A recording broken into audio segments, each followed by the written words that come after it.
Here is your daily dose of nature. Let me know what you think below.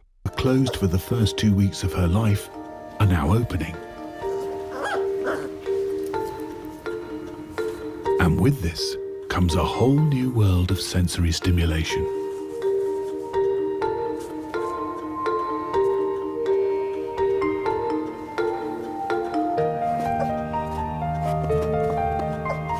She uses her vision to move around. But does she see the world the same way we do?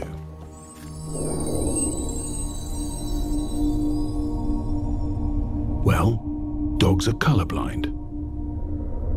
But that doesn't mean that everything is black and white.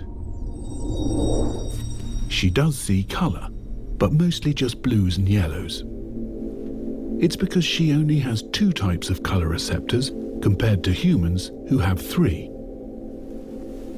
And it's also why your dog will often ignore an orange toy in the green grass